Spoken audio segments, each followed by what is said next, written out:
As God's children, it has always been our lifestyle to worship the Lord and bring Him glory in everything that we do. We always give our best to God because we know that we cannot outgive Him. He got our back and He will always provide. Part of our worship to the Lord is our giving. We may be in the middle of crisis, but we will still hold on to what the Lord has promised. As the Bible says in Malachi 3:10, "Bring the whole tithe into the storehouse that there may be food in my house. Test me in this, says the Lord Almighty, and see if I will not throw open the floodgates of heaven and pour out so much blessing that there will not be room enough to store it." With a cheerful heart, we can bring our tithes and offering at Raining Home. We can also give through GCash, or we can contact our respective life group leaders to help us on how to remain faithful in the Lord through our giving. Let us always remember that it's not what we do, it's who we are. We give simply because we love.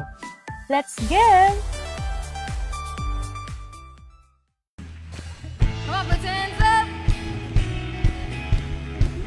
Because we believe that knowing Jesus, your life will be brighter. Amen? Knowing Jesus, everything is so much brighter. Everything has meaning. Kaya come on, let's worship God.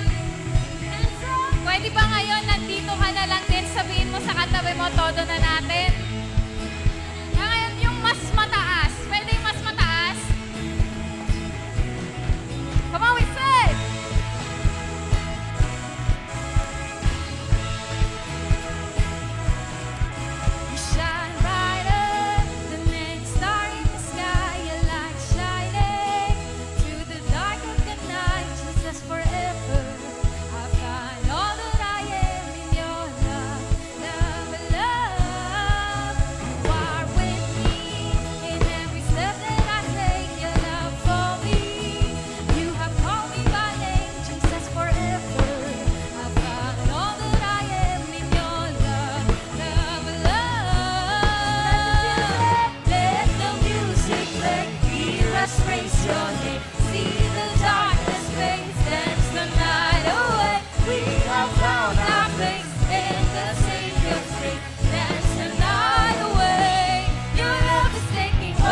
found a place in the Savior's grace. There's another way. Your love is taking over me.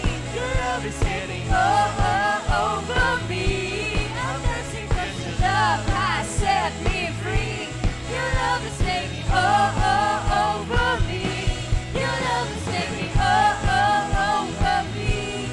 Your love is taking over me. I'm dancing 'cause your love has set me free. Your love is taking over me.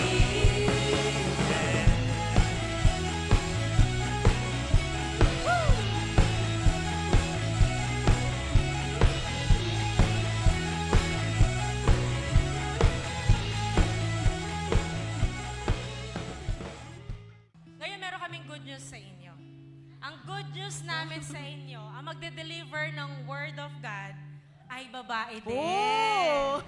Diba? A woman of God, she is a woman of integrity and authority. A loving mother to all of us. Let us all welcome our dearest pastora, ang nag-iisang asawa ni Pastor Lito Perez, Pastora Tess Perez.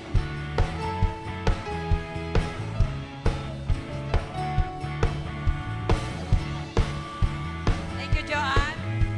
Thank you, Edel. The woman of man. Grabe. Happy Women's Month. Hello. Hello.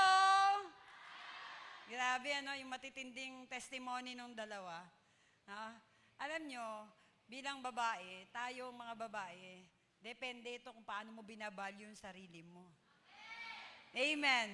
Kaya dapat ang mga babae, lalo tigit mga single, dapat alam mo kung sino ka. Dapat hindi ikaw ang unang nagchat-chat. Dapat hindi ikaw ang unang nagwe-wave. Ay, salamat ha. Yung mga nandun, nag-amen para yung mga nandito wala. Ayun. Kasi depende sa value mo kung paano ka binavalue ng tao. Alam mo ba yon? Tayo bilang mga babae, grabe wag tayo wag tayong uso kasi. Sabi 'di ba sa word, wag tayong makiayon sa takbo ng sanlibutan ito, kundi mag-iba tayo. Kaya sabihin mo sa katabi mo, iba ka. The best ka. Amen. At kaya ikaw ay the best, merong the best man para sa'yo. May pine-prepare si Lord para sa'yo. Amen. So excited ba tayo lahat? Grabe, nung Sunday, ang ating pastor ang nag-preach, ano nga yung senior ni pastor? Figure out. Na-figure out mo na ba? Yung buhay mo, na-figure out mo ba yung future mo? Na-figure out mo ba ano yung pwede kong gawin? Ano bilang tao? Na-figure out mo na ba? Amen. Hello? Amen. So tayo po'y manalangin. Lord, marami pong salamat. Ngayon, salamat po sa oras na ito. Samahan mo kami ng iyong Santong Espiritu. Upang Lord, ang aming value bilang babae, Lord, maunawaan namin bilang individual, O God, maunawaan namin kung paano kami tinawag mo, kung paano kami, Panginoon, mag-aak bilang anak mo, O God. Samahan mo kami, Panginoon, ng iyong banal na Espiritu. Upang, Lord, lahat ng mga bagay na maririnig namin, Lord, maging pamantayan namin ito sa aming mga buhay. Salamat po sa pangalan po ni Jesus. Amen and amen. So, sabihin mo rin sa katabi mo, good morning. Dapat meron po tayong dalang 4 V's. Alala po nyo yon, yung 4 V's natin? Ano yung 4 V's natin? Dapat meron tayong Bible. Kasi Bible is the Word of God. Alam natin na ang Bible is our blueprint of living. So, ibig sabihin, dito, yung Bible, ino-honor natin, kinikilala natin na ito yung word ng Lord na siyang magtuturo sa atin, sa ating pamumuhay. So, that may Bible ka. Bukod sa may Bible ka sa cellphone, may physical Bible ka. Hello? Sumunod, Ballpen. Ba't kailangan may ballpen? Kasi note-taker are history maker. Amen! Siyempre, pag may ballpen, may notebook. O book note. And then yung huli, dapat may blessing. Amen. Kasi, kung gusto mong i-bless ka, dapat marunong ka rin mag-bless. Amen. Sabi mo ulit sa katabi mo, you are blessed. So, ang pag-usapan natin ngayong umagang ito is about the faithfulness. So, faithful. Faithful in every season. Kasi pwedeng faithful ka ngayon, bukas hindi ka na faithful. Alam niyo po ba, pagka binasa po ninyo yung salitang tapat, sa Tagalog kasi yung faithful, tapat eh. Pag binasa mo yung salitang tapat, pababa, tapat, pagpataas, tapat, pagpagilid, tapat, pagpaganon, tapat. Kaya, tapat. Kaya, faithful in every season. Hindi yung faithful ka ng 2 years, ng 3 years, tapos nawawala ka na. Sabihin mo, wag ganon. Dapat faithful po tayo. Tingnan po natin yung sinasabi sa Deuteronomy chapter 7, verse 9. Ang sabi doon, know therefore that the Lord your God is God.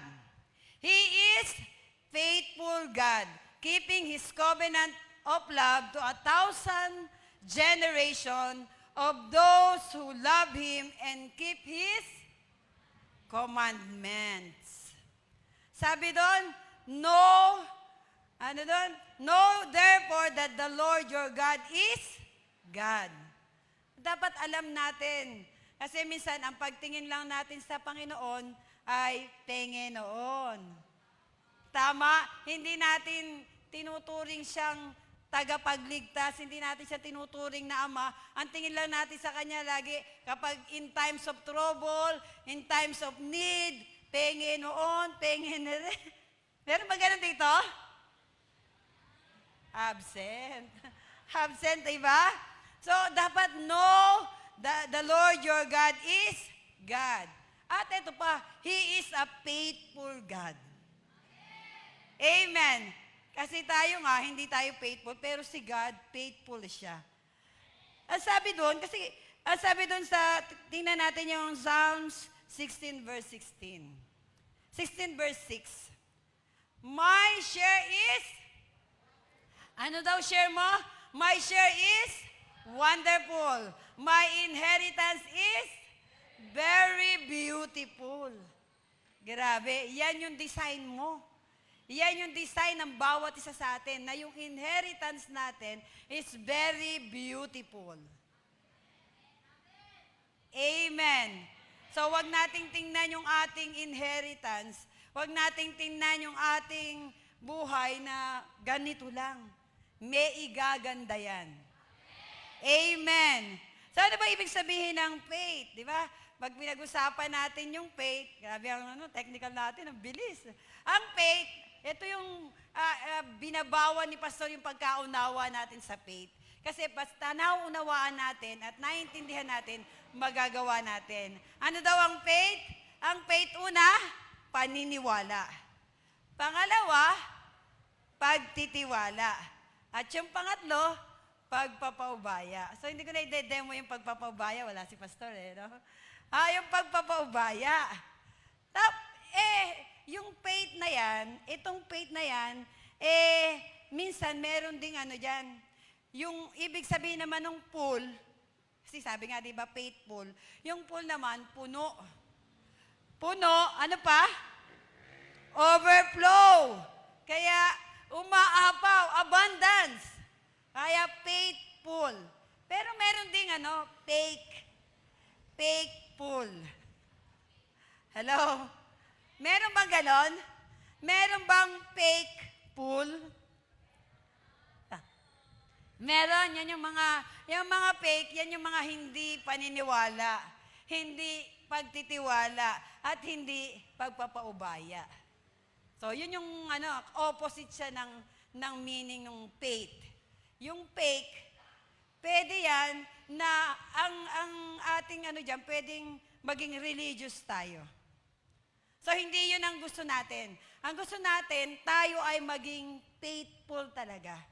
Hindi fakeful. Amen. maganda ma-develop sa atin talaga na tayo ay merong paniniwala sa Diyos na tumawag sa atin. At meron tayong pagtitiwala sa Kanya. At nagpapaubaya tayo, Lord, so be it unto me. Kagaya ni Mary. Amen. Kagaya ni Mary, nagpaubaya siya. Bagamat hindi niya gusto, bagamat meron siyang agenda, meron siyang sariling design sa buhay niya, ikakasal siya, pero naniwala siya. Amen. Pwede masabihin mo sa katabi mo, maniwala ka. Alam mo, ang message na ito, hindi lang to para sa babae, para sa ating lahat. Para sa bawat isa sa atin na nandito ngayong umagang ito. May turnaround na, ang ganda ng nung poster ng ng ating wild side. May turnaround. Nagkamali ka, pero di ka pagkakamali. Ang ganda nun, Sino yung nagkamali? Taas kamay? Woo! Di ba, nagkamali tayo? Pero lagi mong tandaan, hindi ka pagkakamali. Amen. May mga bagay tayo sa buhay natin na nagkamali tayo. Nagkamali tayo ng desisyon, nagkamali tayo ng barkadang sinamahan, nagkamali tayo ng boyfriend, pero never kang nagkamali ng asawa. Kasi hindi na pwedeng palitan ng asawa. Amen. Yun lang yun. Pero hindi ka pagkakamali. Amen. Kaya ang buhay natin may turnaround. Kaya excited ako sa ating wild side. Woohoo! Sino mga kabataan dyan? Excited tayo na nagkamali ka man, pero kailanman hindi ka pagkakamali. Kaya ka nag-exist sa mundong ito, may purpose. Kaya ka nag-exist sa mundong ito, may purpose. Hello? At nawa, makita mo yung purpose mong yon. Amen. So ano ba ibig sabihin ng faith? Kasi kailangan yung faith natin, nakapokus tayo. Ano sabihin mo sa katabi mo? Focus. Sabi sa Hebrew 12 verse 2, tingnan natin yung Hebrew 12 verse 2. Let us fix. Sabihin mo, fix. Our eyes on, kanino daw? Let's pick our eyes on Jesus. Bakit daw? The author and the perfecter of our faith. Sa ibang translation, the author and the finisher of my faith. Who for the joy set him, for the finisher of our faith, who for the joy that was set before him, endured the cross, despising the shame, and has sat down at the right hand of the throne of God. Bilang para ma-develop yung faithfulness sa buhay natin, kailangan ang focus natin, ng eyes natin, hindi sa tao. Kasi pwedeng matisod ka dyan. Pwedeng tingnan mo yung ginagawa niya. Pero ang sabi ng word, fix on eyes on Jesus. Huwag sa leader mo, huwag sa akin, huwag kay pastor. Dapat ang foundation ng pananampalataya mo, hindi tao, si Jesus. The author and the finisher of our faith. Amen. So maunawaan natin, yung faith na ito, kasi nilagyan ko siya ng acronym, yung faith na to, una, kailangan ang focus mo, dapat meron kang father. Sino itong father na to? Una, syempre may paniniwala ka sa Panginoon. Father or family, focus natin yan. Maging focus mo yan sa buhay mo para yung pananampalataya mo, yung pagtitiwala mo, yung paniniwala mo, yung pagpapaubayan mo. Kasi if you have father, you have a ladder. Ano ibig sabihin ng ladder? Meron kang, anong tawag doon? Hagdanan, patungo sa tagumpay. Amen. Sabi kasi doon sa 2 Chronicles 20:20, gusto natin maunawaan ito, no? Although hindi natin masyado itong nauunawaan, pero gusto natin na tingnan mo na ang kagandahan ng merong father. Sabi sa 2 Chronicles 20:20, ang sabi doon, believe in the Lord your God and you will be established. So, ibig sabihin, may establish ka. Kapag una, naniniwala ka sa Father, sa God, sa Lord, Believe in the Lord your God and you will be established. Believe His prophet and you will succeed. Amen. Kaya tayo, huwag tayong natatakot sa akin. Alala ko, nung nagkaroon ng men's dito sa Raining Light, sabi ni Pastor, taas na kamay ng mga takot kay Pastor. Taas na kamay. Sige, pipicturean natin. Nung pipicturean natin, baba ng kamay. Hindi po ako nakakatakot, mukha lang. Pero, wag ko tayong matakot. Kasi ang natatakot lang yung may kasalanan. Ang natatakot lang yung may lihim. Alam niyo yun? Kasi sabi ng word ni Lord, walang lihim na hindi nabubunyag. Walang tagong di nalalantad. So kung wala kang lihim, di ka dapat matakot. Hindi ka matakot, di ka dapat matakot sa prophet mo, sa pastor mo, sa leader mo. Amen! Amen! Gusto natin maunawaan na ang church sa family. Nagkataon po na kami ni Pastor bilang inyong spiritual parents, nandito para i-guide po kayo. Tulungan kayo. Ang pinakamasaya ho kami, yung nagiging successful kayo. At malungkot na malungkot kami kapag kayo ay napapahamak. Hindi ho kami masaya pag napahamak. Walang magulang na sumaya na napahamak ang kanyang anak. Yay! Napahamak anak ko, buti nga. Walang ganon. Amen? Walang ganon na magulang. Ang magulang, iniisip niya lahat. Kaya, kung feeling mo, mahigpit ako, baka pasaway ka lang. Hello? Kakapasaway ka lang. Pero sa totoo, ang gusto lang namin, mapabuti ka. Kaya sabi mo sa katabi mo, mapabuti pala tayo. Wala ho tayo dito dapat itago. Para ka matulungan, kinakailangan mo maging transparent. Maging transparent sa leader mo, maging transparent sa pastor mo. Ano talaga ang sitwasyon mo, anong kailangan mo, paano ka namin matutulungan. Hindi pag tinanong ka, kumusta? Okay lang. Kumusta? Okay lang. So, syempre, pagka gano'n na ang conversation natin, pag okay lang, tuldok na yun. Wala na kami magagawa doon. Pero kapag tayo nag-open, kapag tayo ginawa natin, pagka tayo naging transparent, sinabi natin kung anong sitwasyon natin, tutulungan tayo. Amen. So, kailangan po magtulungan tayo. Ganun po ang relationship. Maganda, kilalanin niyo po ako para malaman niyo, ay, hindi naman pala ganon. Amen. Sumunod po, ano yung pangalawa? Ability. Mag-focus tayo. Meron tayong God-given ability. Sabi mo sa katabi mo, may abilidad ka. Kaya lang, minsan yung abilidad na yun, nagagamit sa mali. Nagagamit sa pangbubuli. Tama? Sabi sa Deuteronomy 8:18, ang sabi doon, tingnan po natin. Deuteronomy 8:18. And you shall remember the Lord your God. Sabi mo sa katabi mo, remember. For it is He who gives you the power to get wealth, that He may establish His covenant, which He swore to your father as it is today. Sabi dyan doon sa ibang translation, He gives you the ability.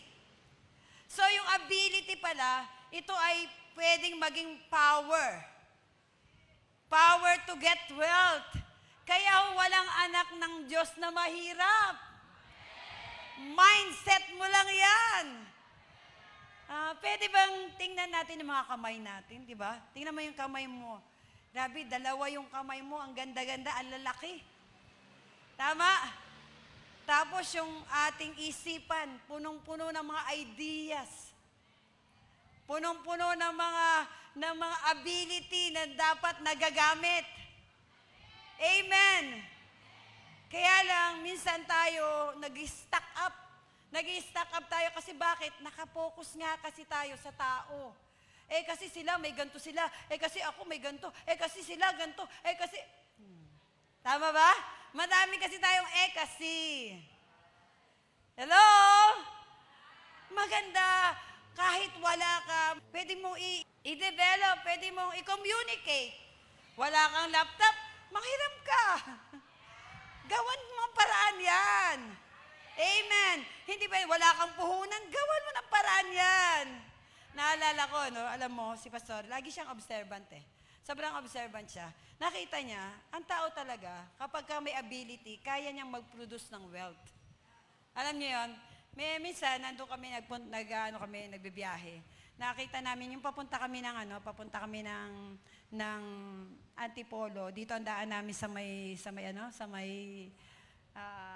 Save More. May nakita siya doon na nagpapapark. Alam niyo yun? Yung nagpapapark ng mga motor. Nakita niyo po ba yun? Yung nagpapapark ng motor na yun, grabe, naka-long sleeve. Tapos naka-necktie. Nakita niyo yan? Tapos, ang ginagawa lang niya, nilalagyan niya ng karton yung upuan ng motor. Sabi niya sa akin, love, tingnan mo yung taong yun. Ibang mindset niya. Hindi niya kinakawawa ang sarili niya.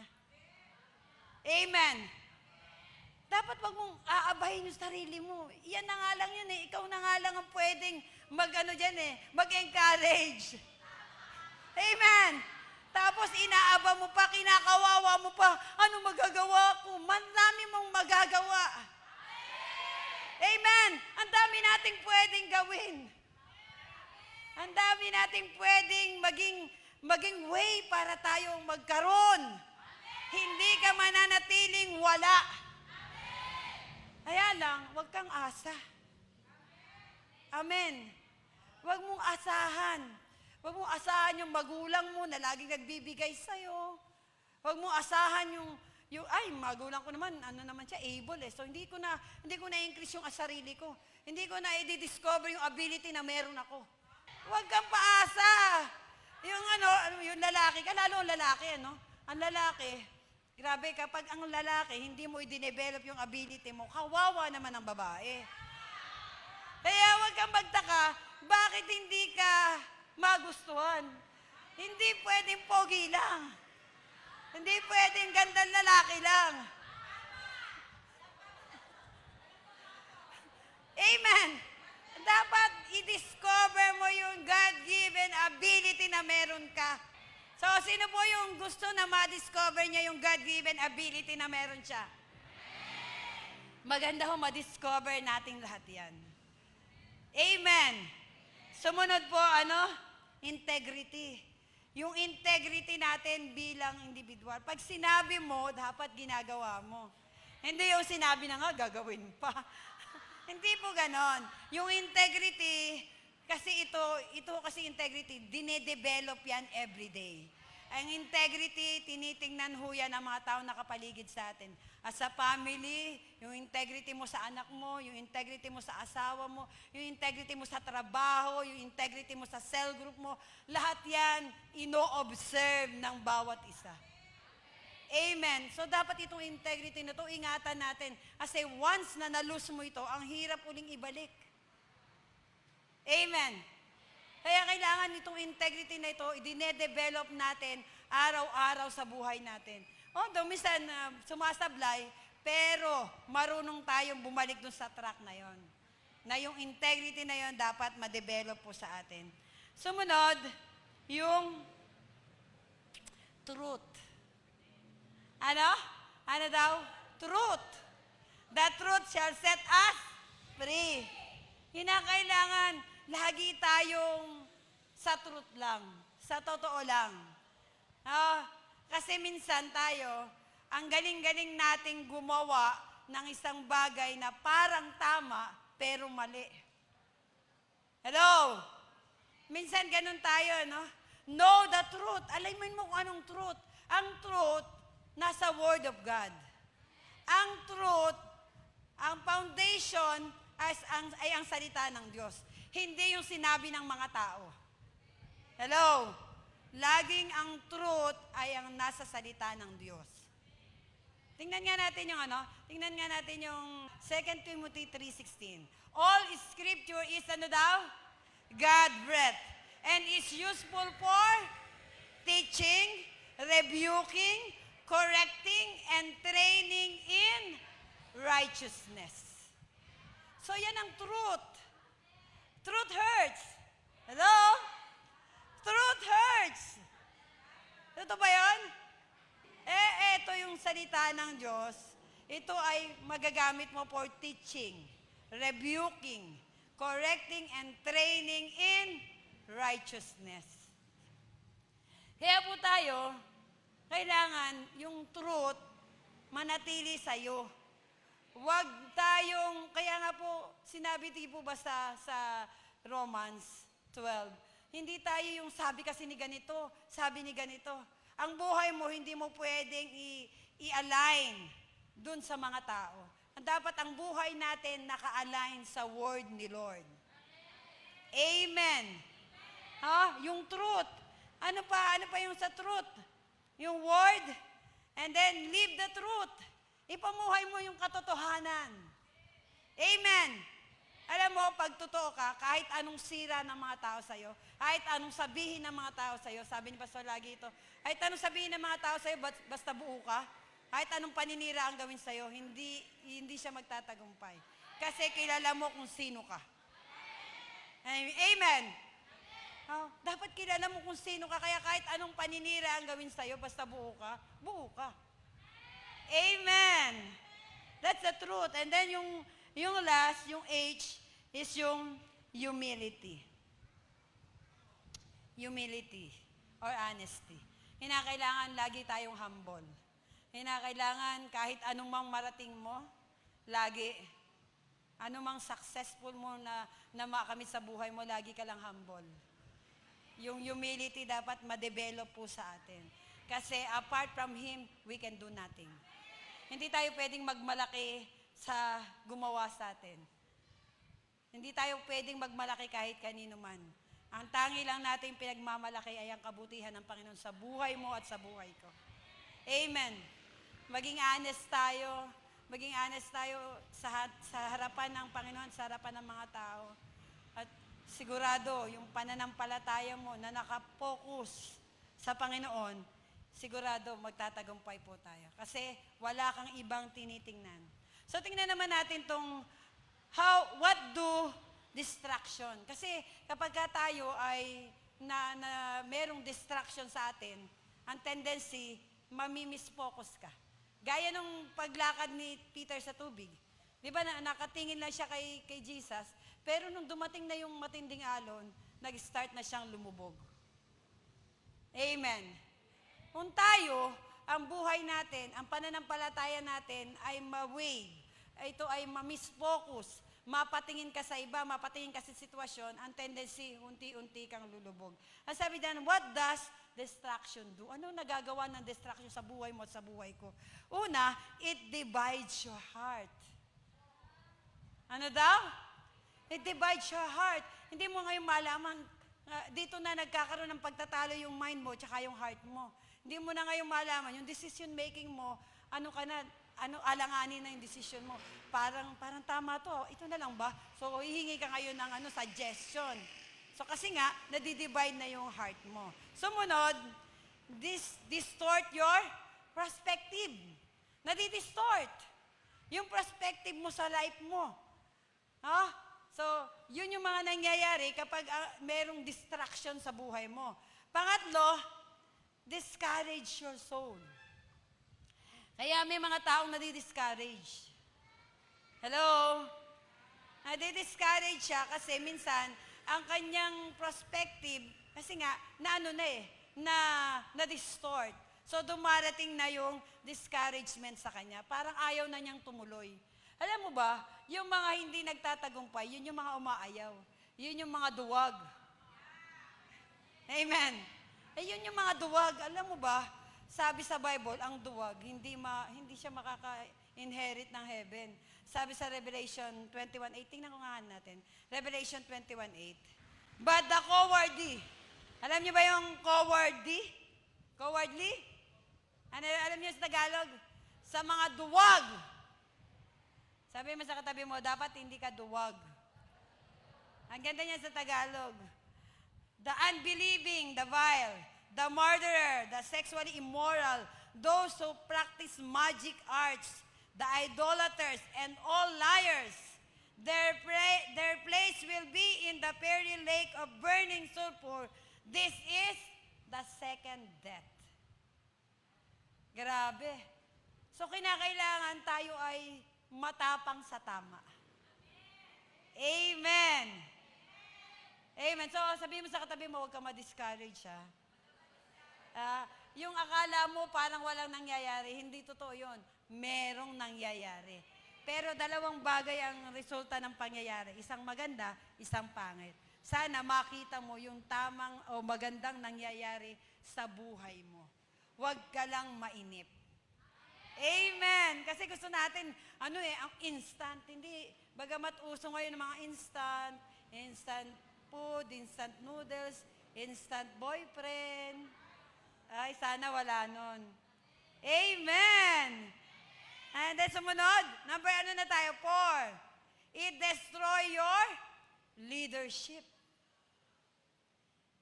Kapag tayo ay nadidistract, yung leadership mo ay nasisira. Sumunod, it diminish your integrity. Gaya ng binanggit ko kanina doon sa acronym ng faith. So yung integrity mo bumababa. Kasi nga po, tayo, nakapokus tayo, nandun tayo sa mga distraction na entertain po natin. Next, what is your top 3 daily? We need to focus on these things. Una, personal development. Amen. What do you want to develop? Ano ba yung gusto ko i-develop sa sarili ko? Hindi pwedeng dahil ganito siya, gusto mo ganun ka rin. Meron kang God-given ability. So, una, personal development. And then sumunod, personal domestic plan. Kailangan pinaplano mo yung sa pamilya mo. Yung mga kalalakihan dito, kababaihan dito, dapat pinaplano mo ano magiging buhay mo. Amen! Hindi yung kesera-sera, bahala na. Hindi pwedeng ganon. How much would I spend? Alam niyo, minsan, dito ako nasisira eh. Kasi mahilig ako sa amin lang ng amin. Mahilig ako sa mga damit, sa mga shoes. Minsan medyo sa domestic plan namin, nasisira ako. Pero I'm trying na maging maayos ito. Amen. So, iyan natin ito. I-develop din natin, focus din natin ito sa ating mga buhay. Next, personal discipleship plan. Kasi kailangan mag-overflow. So, i-manage natin yung ating time. So, meron kang personal discipleship plan. Ano ba yung mga plano ko? Dapat i-manage ko yung time ko. May time ng tulog, may time ng gising. Tama? Diba, sabi yan sa Ecclesiastes 3. May time sa lahat ng bagay. Amen! So, manage your time.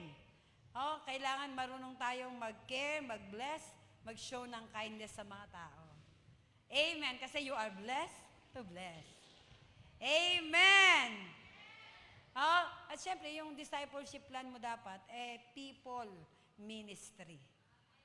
Amen. Hindi tayo nagmi-ministry para lang, although ministry din po yung sa ushering ministry, pero ang focus po talaga natin is people ministry. Development ng people, development ng isang individual, na matulungan natin sila, maipakilala natin ang Panginoon sa kanila. Yun po yung totoong dapat na ma-develop po sa atin ang personal discipleship plan. Amen! Alam niyo po ba, merong dalawang bagay na pwedeng makapag-distort. Distance to distraction, the best way to increase your focus is to decrease your distraction. So yan po medyo ginagawa ko ngayon. Dinidecrease ko yung distraction. Amen! Ngayon, may dalawang types ng distraction. Una, cognitive. Ano nitong cognitive? Dito yung sa mind.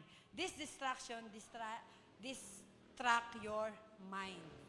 So yung mind natin, alam mo pwedeng madistract yan eh. Kasi minsan pag yung dumaan sa isip mo, may mga bagay ka biglang na ang tendency, nagkokos ito ng distraction sa'yo. So ito yung pangalawa, opportunity. Minsan kasi tayo, akala natin, hindi lahat ng opportunity igagrab natin. Amen. So, kailangan yung opportunity na dumadating sa'yo, that may wisdom ka pa rin. Sa this distraction, distract your mission. Oh, kaya kailangan ang focus lang natin, ang nakapix lang tayo kay Jesus. Kaya ho sa church, merong devotion. Amen. Kasi through your devotion, dito tayo kinakausap ng Panginoon. Dito tayo nakaka-receive ng instruction, dito tayo nakaka-receive ng wisdom, at siyempre, kailangan mo pa rin ng woman and man of God na mag-guide sa atin para anumang distraction na dumating sa atin, merong kang katuwang, merong magbabalik sa'yo sa track para magpatuloy tayo sa pagsunod sa Panginoon. Amen. Did you learning? Meron tayong nakukuha po ba sa atin bilang tayo maging faithful po tayo? Although ng mga nakaraang buhay natin hindi tayo faithful, maganda pwede kang bumawi. Malaga pwede kang mag-bounce back sa Panginoon. Pwede mong sabihin sa leader mo, let's do it again. Let's do it again. Sabi dito, as a leader, you will never make a big difference when you are distracted by small things. Hello? Small things. Alam niyo ba yung mga small things? Alam niyo ba kung ano-ano yung mga yon? Yun yung mga tampo. Yung mga masyado mong pinoproteksyonan ng sarili mo. Hello? Yung mga small things na yon, minsan, kapag minagnify mo, lumalaki. Kaya pwede ba ngayon, na yung lahat ng ito, Lord, sa'yo lang ako titingin. Kasi pag sa'yo ako nakitingin, ikaw lang kasi yung author ng pananampalataya ko. You are the author and the finisher of my faith. Kaya sa'yo lang ako titingin. Kasi pag sa'yo ako nakatingin, lahat ng bagay, magtatagumpay ako. Surely. Amen. Amen. Pwede mo tumayo tayong lahat. Remain faithful. Remain faithful. Ang buhay po natin is a journey. Our life is a journey. Kung ikaw sa iyong pagsunod sa Panginoon, nasa kalagitnaan ka na, may mga bagay na nakadistract sa'yo, may mga distraction ka nakita, pwede bang i-set aside mo na yan? And begin to focus on Jesus, the author and the finisher of your faith. Ang dami mo nang sinakripisyo. Dami mo nang iniwan. Ngayon pa ba naman? Ngayon ka pa ba naman bibitaw? Ngayon ka pa ba naman? Alalahanin mo, we are building a legacy. Anong sasabihin mo sa anak mo? Anong sasabihin mo sa mga taong nakakakilala sa'yo? Grabe, dati ang init-init mo. Ngayon, sana wag ganon. Sana this time, magpatuloy tayo. I-focus natin ang ating pananampalataya sa Panginoon. I-focus natin yung ating relationship sa Kanya. Magkaroon tayo ng prophet. I-honor natin yung prophet natin. Sundin natin yung mga leader natin. You will never go wrong. Hindi ka mamamali. Lagi pong relationship. As long na gusto mo, as long na nagpapakorek ka, i-guide ka ng leader mo. Pero kapag dumating na ikaw ay umalma, mapapahama ka. Ulitin ko, wala ho kaming hinahangad, kundi ang katagumpayan ng bawat isa. Walang hinahangad ang mga leader para kundi magtagumpay tayong lahat. Lahat tayo, ang design natin, tayo ay mapagtagumpay. Amen. Amen. Pwede ba itaas mo yung kamay mo? And begin to thank the Lord. Anumang bagay na pwede nating ikasangguni sa Lord ngayon, sabihin sa Panginoon ngayon, kung ikaw man naging unfaithful, kung ikaw man naging fake sa iyong pagsunod sa Lord, begin to confess ngayon. Mag-confess ka sa Panginoon ngayon, Lord, ngayon mag-bounce back ako. Mas matindi ang pagmamahal ko sa iyo. Mas matindi ang pagmamahal ko sa mga tao ngayon. Lord, here I am, O God. Kausapin mo po ako. Salamat, Lord, sa word na maging faithful ako, Panginoon, sa'yo. Lord, mai-consider ko yung aking pastor. Mai-consider ko yung aking leader na siyang mag-guide sa akin. Lord, ikaw ang sundin ko, Panginoon. Lord, i-consider ko rin yung family ko, yung biological family ko, yung parents ko na nag-guide sa akin, biologically and spiritually. Yung family ko na sumusuport sa akin. Lord, I pray na samahan mo po sila. Lord, I pray din yung ability na nasa akin, Lord. Tulungan mo ako na ma-discover ko ito. God, ganun din yung integrity ko.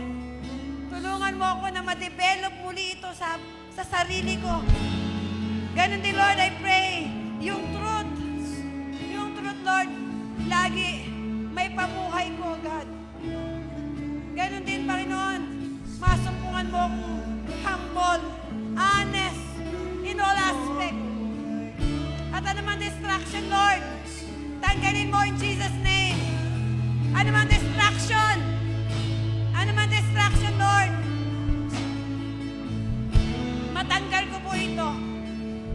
Sapagat ito ang nasa mo sa akin. Salamat po, Lord. Salamat. Worship Him. Ikaw lang, Lord, na nagmamayari. Walang hanggang papuri sa'yo. Ay, puti-puti mo. Walang ibang katulad mo. Salamat, Panginoon. Buhay ko'y alay sa'yo, Yahweh. Diyos na di nagbabago. Yahweh, ang nagbago ng aking puso. Walang hanggang pupuri sa'yo. Kay buti-buti mo, walang ibang katulad mo. Salamat, Panginoon. Buhay ko'y alay sa'yo. Sa kainan, sa kahinaan, ika'y kalakasan. Sa karamdaman, ika'y kagalingan. Sa ingay ng mundo, ikaw ang kapayapaan.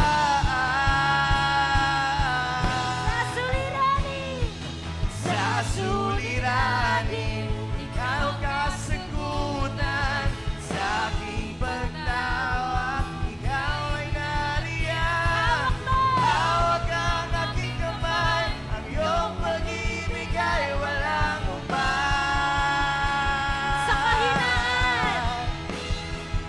Sa kahinaan,